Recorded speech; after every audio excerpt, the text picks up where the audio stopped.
সেই নদী থেকে ঘুরিয়ে পাওয়া হিরণ্যধনুর ছেলে একলব্য। আর একলব্যের ভূমিকায় নৃত্য অভিনয় করে দেখাবেন এক তরুণ শিল্পী, নৃত্যশিল্পী সচিন কুমার মাহাতো।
জঙ্গলে কোথায় পাবো আমি নৈবদ্য, কোথায় পাবো ধূপ প্রদীপ, কি দিয়ে বুঝবো তোমারে? বলুন গুরুদেব বলুন, আমি যদি ধূপ প্রদীপ নৈবদ্য না দিতে পারি তাহলে তো ধর্মে তোকে সারা দিবেন না গুরুদেব? এই ছোট জাতের ছেলেকে কি সারা দিবেন না? আমি জানি না মন্ত্রতন্ত্র, আমি জানি না সাধন ভজন, আমি এটুকু বলবো, হে কৃষ্ণ কন্যা সিন্ধু দিয়া বন্ধু জগৎ, ও কৃষ্ণ কন্যা সিন্ধু দিয়া বন্ধু জগৎ, ও ভগবান, ও ঠাকুর, কেন ও করে আমার কানকে আমার বিরোধ করছে? কেন আমি মন্ত্র বলতে পারছি না গুরুদেব? কেন কেউ কেউ শব্দ আমার কানে ভেসে আসছে? ভগবান, তাহলে সত্যি আমাকে অস্ত্র বিধায় পারদর্শী দিবে না ঠাকুর? আমি কি পারবো না শব্দবিধি বারবার শিখছে? আমি কি দ্বিতীয় পাণ্ডব বীরের মতো বীর হতে পারবো ঠাকুর? সত্যি গুরুদেব, এই কেউ কেউ শব্দ গ্রহণ করে আমি মারিও মার, আর যদি আমি মারতে পারি তাহলে ঈশ্বর বলে জিনিস আছে, ভগবান বলে জিনিস আছে, না হলে জীবনের গোল যদি বুঝবো না আপনাকে আপনার কাছে আমি নিজের বন্ধু। তাই বিহার পুত্র একলব্য ধনুক তুলে নিলেন এবং গুরুকে স্মরণ করে সেই কুকুরটিকে মারছেন। ইগোরে ব্রহ্মা গুরু বিষ্ণু গুরুদেব মহেশ্বর, ও গুরু ব্রহ্মা গুরু বিষ্ণু গুরুদেব মহেশ্বর। তাই আমি এই ঘে ঘে শব্দ শুনে শব্দ ভেদিবার মারিলাম ওই কুকুরের মুখে। তাই এদিকে কুকুরটি ছটপট করছে, কিন্তু ঘেউ ঘেউ করতে পারছে না। এমন সময় অষ্টগুরু দ্রোণাচার্য তার শিষ্যদের উপর ধরে নিয়ে আসে। তাই দূর থেকে শিষ্যরা কুকুরটিকে লক্ষ্য করে বলছে, গুরুদেব গুরুদেব যখন কুকুরটিকে এমন ভাবে লাঞ্ছিত করেছে যে আর কুকুরটি ঘেউ ঘেউ করতে পারছে না, নিশ্চয় আপনি কোথাও তাকে গোপনে অস্ত্র শিক্ষা দিচ্ছে। তাও শান্ত হো, তোমরা শান্ত হো। না গুরুদেব, না আমাদের শান্ত হতে পারছি না গুরুদেব। আপনি বলেছিলেন অর্জুন যারা তার সমকক্ষ বীর কেউ নেই, অর্জুন যারা শব্দ বুঝিবার আমরা কেউ জানি না। তাহলে কুকুরটিকে এমনি ভাবে লাঞ্ছিত করে থেকে বলুন কোথায় তাকে আবার গোপনে অস্ত্র শিক্ষা দিচ্ছে? দাঁড়াও, শান্ত হো তোমরা। কুকুরটিকে যেভাবে বান্বিত করেছে অর্জুন কেন, আমি তো মনে ভাবতেই পারছি না এই কাজটা কে করলো। নিশ্চয় রয়েছে জঙ্গলের মধ্যে কোন মহান পুরুষ, কোন মহান ধনুর্বীর রয়েছে জঙ্গলের মধ্যে। তাই চলো সেই মহান পুরুষের চরণ দর্শন করে আমরা মুক্তি লাভ করি। চলো চলো আমরা তন্ন তন্ন করে খুঁজে বেড়াচ্ছি সেই মহান পুরুষ, সেই ধনুর্বিদ্যায় বিশারদ রয়েছে। তাই এদিকে একলব্য অষ্টগুরু দ্রোণাচার্য আসতে জানতে পেরে তার চরণে চরণাশ্রিত হওয়ার জন্য হাহাকার করে ছুটে আসছেন। এই গুরুদেব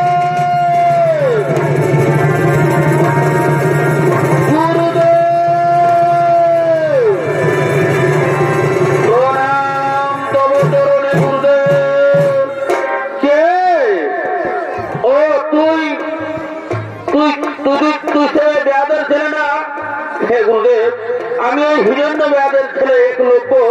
আসুন গুরুদেব আসুন, যে কারণে তা আতঙ্কিত। আসুন গুরুদেব, এই দেখুন আপনার মাটির মূর্তি স্থাপন করে আমি 10 বছর ধরে ধীরে ধীরে সর্ববিদ্যায় পারদর্শী গুরুদেব। আজ আমি সত্যবতী মান মারতে শিখেছি, আজ আমি অলক্ষরে মান মারতে শিখেছি গুরুদেব। আজ আমি সত্য জাত দোনাতে আপনাকে প্রমাণ করে দিয়েছি ছোট জাতের ছেলে হলো মানুষ, আর বড় জাতের ছেলে হলো মানুষ। আর সবার শরীরে লাল রক্ত। একলব্য গুরুদেব, তুই তাহলে আমাকে গুরু বলে স্বীকার করেছিস। এই গুরুদেব, তাহলে কিন্তু জানিস যে গুরুকে গুরু দক্ষিণা দিতে হয়? শুনেছি শুনেছি গুরুদেব, পিতামহের কাছে শুনেছি গুরুর কাছে দীক্ষা নিতে হলে তাকে দক্ষিণা দিয়ে ঋণ শোধ করতে হয়। হ্যাঁ হ্যাঁ হ্যাঁ, ঠিকই শুনেছি। তাহলে তুই তোর গুরুকে দক্ষিণা দিয়ে ঋণ মুক্তি হতে থাক। হ্যাঁ গুরুদেব, কেন চাইবো না। আর যদি আমি এই মাটির মূর্তিটাকে 12 বছর ধরে বুঝতে পারি, আর সদ্য জাত দোনাচার্য আমার কাছে দক্ষিণে চাইবে আর আমি দেবো না, এ হতে পারে না গুরুদেব, এ হতে পারে না। বলুন না, বলুন আপনার কি লাগবে সেই দক্ষিণা। দাঁড়াও, দক্ষিণা কি লাগবে আমি ঠিক সময় নিয়ে নেব।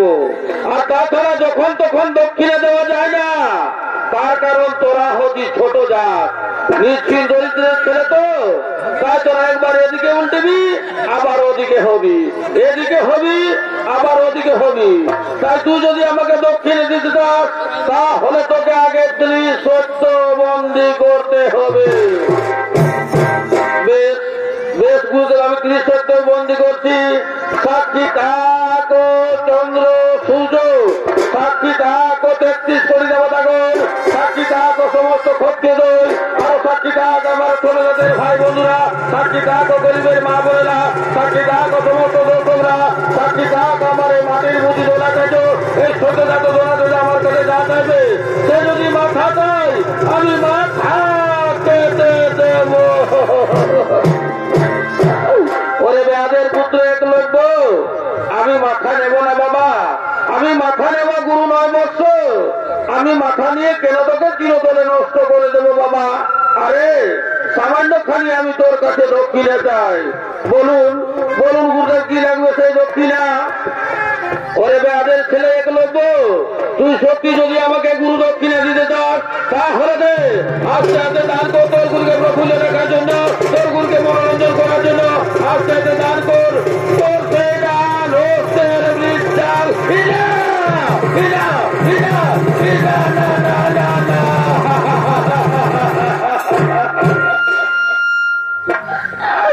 গুরুদেব, এই ডান হস্তের বৃদ্ধা আঙুলটি জঙ্গলে রয়েছে আমার বৃদ্ধ মা, রয়েছে আমার বৃদ্ধ বাবা, তাদের শিকার করে ভরণ পোষণ করি গুরুদেব, তাদের মুখে দুমুঠো অন্ন তুলে দিতে পারি এই ডান হস্তের বৃদ্ধা আঙুলটি দ্বারা।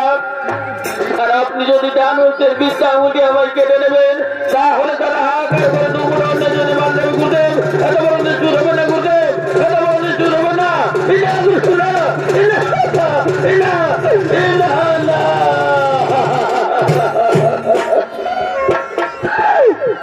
পুত্র আমি জানি রে, ছোট জাতের ছেলে, এক্ষুনি না করেছিস খানিকক্ষণ বাদে হা করবি, তার জন্য আমি তোকে 370 বন্দি করেছিলি ছোট জাত।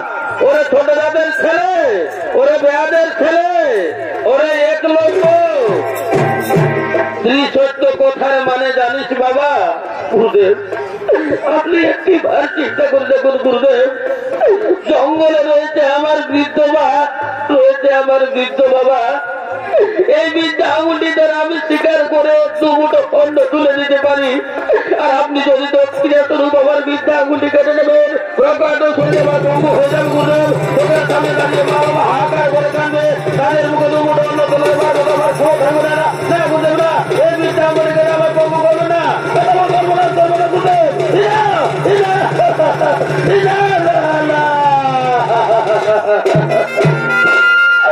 ওরে বেয়াদের ছেলে একলব্য, তাহলে তুই 370 কোথায় মানে জানিস না। শহরে একলব্য, 370 কোথায় মানে হলো 33 কোটি দেবতার কাছে তুই সাক্ষী রেখেছিস, তাই 33 কোটি দেবতাকে তোকে দেবতার আসনে বসাবে না।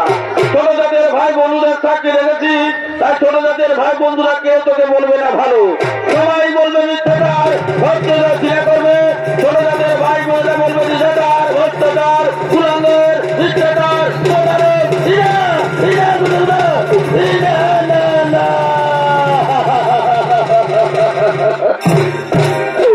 ভগবান এই কথা শোনার আগে তুমি আমার মৃত্যু দাও ঠাকুর, তুমি আমার মস্তকে বজ্রাঘাত।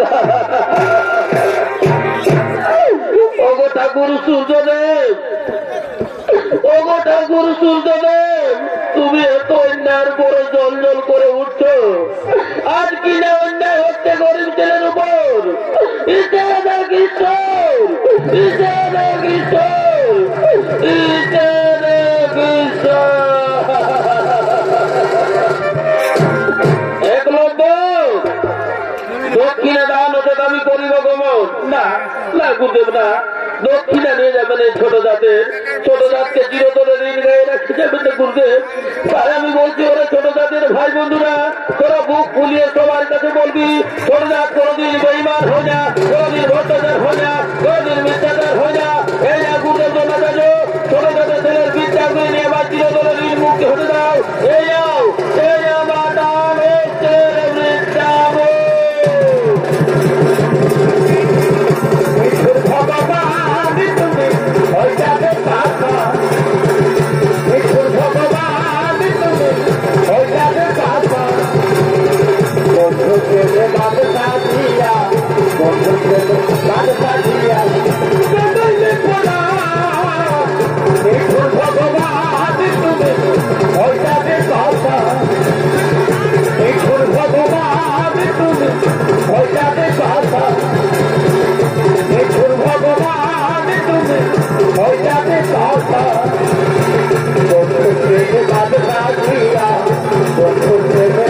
রাখিয়া বাঁধালে তোরা নিঠুর ভগবান তুমি ওইটাতে কথা নিঠুর ভগবান তুমি ওইটাতে কথা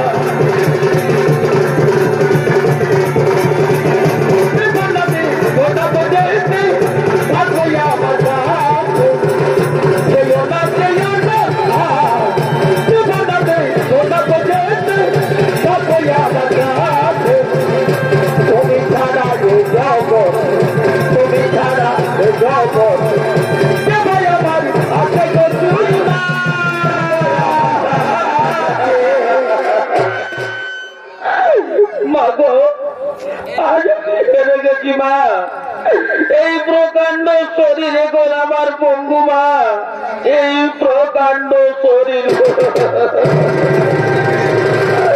মাগো তোমরা কিছু পেয়েছো না রে বাবা আমরা যে তোর এই পথে বসে আছি বাবা আমরা কোথায় পাবো সন্তান মানুষ করেছি এক মুঠো অন্যের জন্য আর আজ এক মুঠো অন্ন যদি আমরা না পাই আমরা তোকে সন্তান বলে অভিশাপ দেবো না রে ঈশ্বরের কাছে তুই পাপি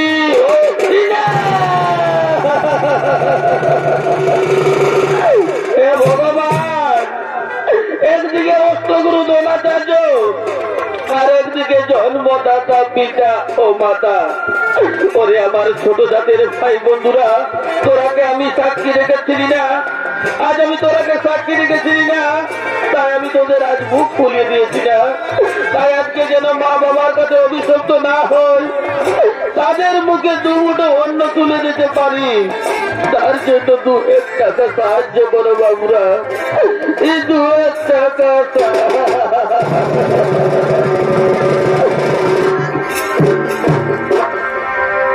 এই ভিক্ষা